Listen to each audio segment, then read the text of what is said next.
Jangan lupa like, komen, dan subscribe channel YouTube TVRI Bengkulu, serta nyalakan lonceng notifikasinya.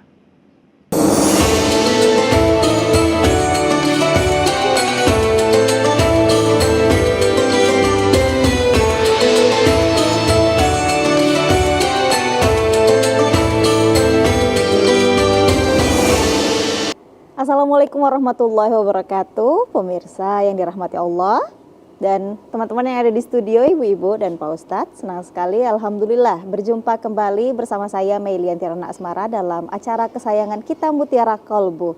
Dan pada hari ini pemirsa, Mutiara Kolbu mengangkat tema yakni Isra Mi'raj Nabi Muhammad tahun 1446 Hijriah. Sudah hadir bersama saya di studio pada hari ini Pak Ustadz Junaidi Hamzah. Assalamualaikum warahmatullahi wabarakatuh Pak Ustadz. Waalaikumsalam warahmatullahi wabarakatuh. Sehat kabarnya Pak Ustadz? Alhamdulillah sehat Pak ya.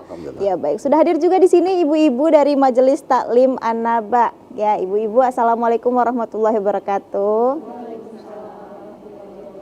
Iya, sehat Bu ya? Alhamdulillah, cantik-cantik, sudah sehat semua Bu. Alhamdulillah. Pada hari ini kita akan membahas tentang tema kita yaitu Isra Mi'raj Nabi Muhammad Sallallahu Alaihi Wasallam 1446 Hijriah. Dan pemirsa yang dirahmati Allah, Isra Mi'raj Nabi Muhammad Sallallahu Alaihi Wasallam sendiri merupakan salah satu peristiwa penting yang dialami oleh Nabi Muhammad Sallallahu Alaihi Wasallam. Peristiwa ini menjadi salah satu bukti kebesaran Allah Subhanahu Wa Taala yang kita rasakan sampai dengan sekarang ini.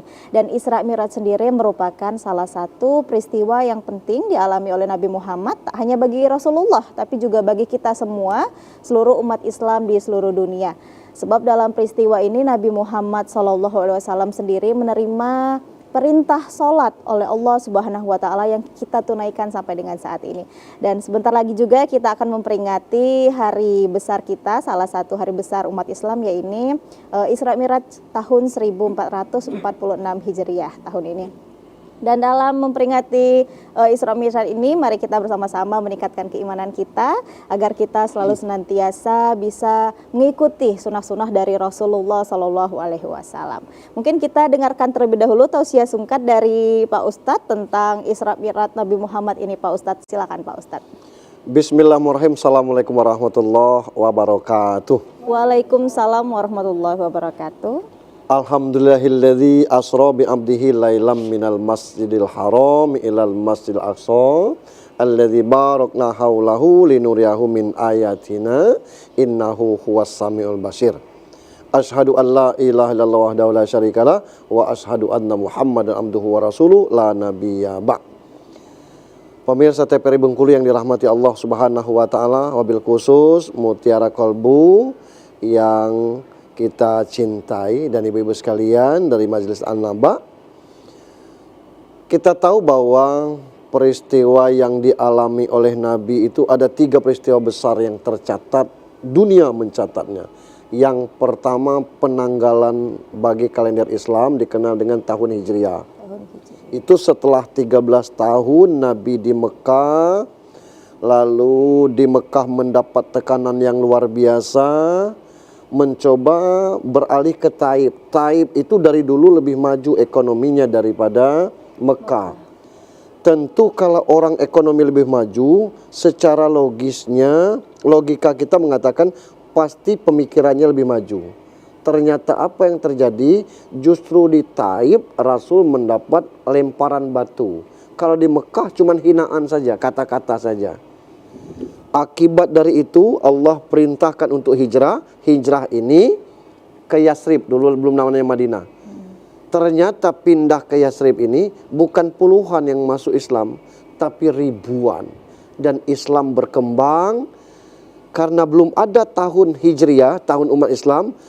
Ali bin Abi Thalib mengusulkan penamaan kalender Islam dari Hijrah. Satu. Yang kedua, peristiwa Haji Wada. Haji Wada itu haji pertama sekaligus terakhir bagi Nabi.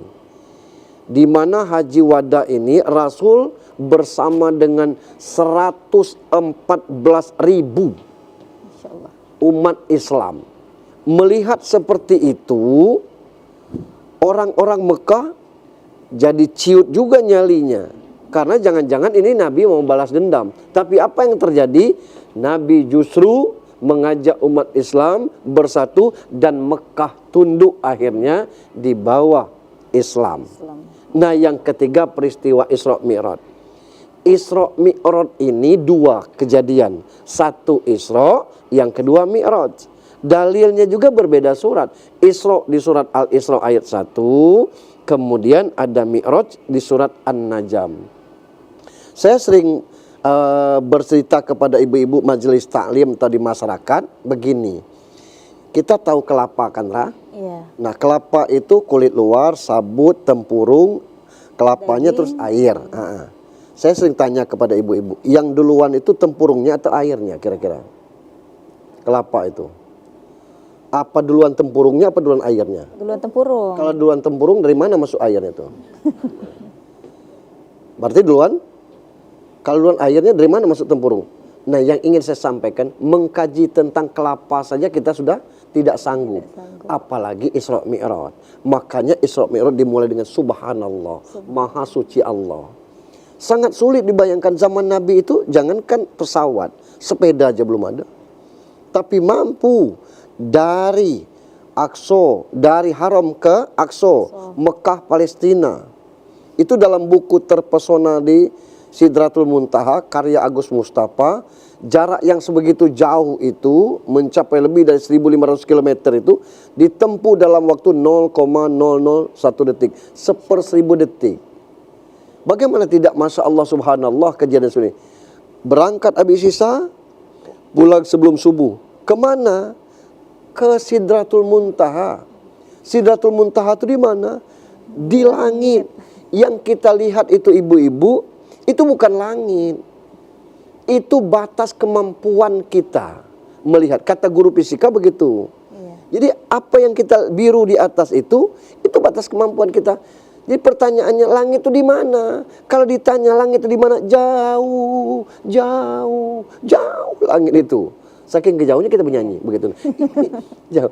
Nah, dalam hal ini ada 3 yang muncul pertanyaan bagi kita, dan ini akan kita bahas. Pertama, kenapa kejadian ini malam?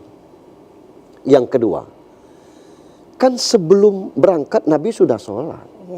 Kok dikatakan menjemput perintah sholat? Yang ketiga, apa sih implikasi, manfaat, guna sholat itu bagi kita? Ini yang akan kita bahas kesempatan sore hari ini. Itu. Tentang Isra Mi'raj Nabi Muhammad SAW ini ya Pak Ustadz. Nah, tadi mungkin kita langsung saja boleh masuk ke yang pertama Pak Ustadz. Yang pertama. Mengapa perjalanan Isra Mi'raj itu di malam hari? Apa rahasianya Pak Ustadz? Apa rahasianya? Allah dengan terang mengatakan subhanalladzi asra bi abdihi lailan. Laila itu artinya malam. Dalam makna kamusnya tidak bisa dirubah, maknanya malam. Tapi kalau dipenggal la ilah itu tidak ada Tuhan. Tapi kalau laila malam, kenapa malam? Ini kita ambil dari makna keagamaannya. Ketimbang siang, lebih khusyuk, lebih serius, lebih fokus malam. Kita misalnya doa siang hari, ya Allah, aku ingin ini, ingin itu, rasanya susah tumpah air mata ini. Tapi sholat di tengah malam, tahajud, apa saja yang kita inginkan, kalau kita bisikkan kepada Allah, itu belum sepenuhnya kita ngomong, air matanya dah deras tumpah. Akhirnya kita tidak sanggup ngomong-ngomong lagi. Artinya bahwa malam itu mempunyai kekuatan yang luar biasa bagi orang-orang yang bisa menikmati malam itu. Maka Allah katakan wa minal laili fatahajjat bihi nafilatan lak asa ayyab'asaka rabbuka maqam. Bukan makom itu kita jadi gubernur, jadi bupati. Siapa yang jadi rakyat lah. Tapi makom mahmudah itu kedekatan spiritual kita kepada Allah, seolah-olah waktu itu kita ngomong, kita lapor kepada Allah, rasanya kita begitu dekat kepada Allah, itu waktunya malam.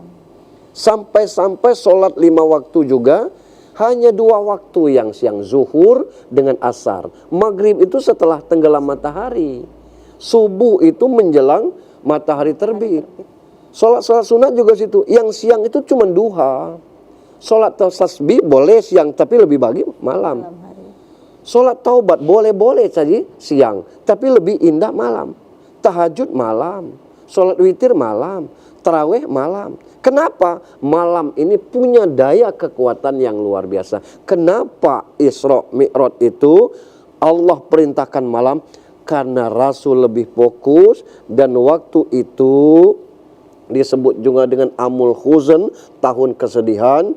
Rasul sudah ditinggal mati oleh istrinya dan ditinggal wafat oleh pamannya. Dua orang ini amat sangat menentukan kehidupan Rasulullah. Khadijah itu istri tercinta yang hartanya habis untuk perjuangan umat Islam. Abu Talib itu adik kandung bapaknya yang siap membela Muhammad sampai nyawa dipertaruhkan. Nah, kedua-dua orang ini sudah meninggal semua. Jadi bahasa kitanya mungkin shock betul beliau ya. Karena shock itu ngadu kemana lagi? Ngadu kepada Allah Subhanahu wa Ta'ala. Ngadu kepada masyarakat Mekah justru ingin membunuh Nabi. Jadi ngadu kepada sangat dekat seperti inilah Allah mengajak Rasulullah berwisata dalam tanda petik untuk Isra Mi'raj ini dalam rangka melihat betapa kebesaran Allah Subhanahu wa Ta'ala, sehingga apa yang diceritakan dalam hadis yang panjang, Nabi ketemu dengan arwahnya para nabi, Nabi ketemu dengan para orang-orang syuhada yang bagaimana dibentangkan surga indahnya, dan Nabi juga melihat bagaimana umat-umatnya yang terpanggang dari api neraka di dalam peristiwa Isra Mi'raj ini. Isra dan Mi'raj Ya. ini. Ya, Pak Ustadz, mungkin kita bisa lanjutkan lagi Oke. setelah jeda iklan. Ya. Pemirsa TVRI Bengkulu, Mutiara Kolbu akan kembali lagi dengan tema yang sama tentunya. Tetaplah bersama kami.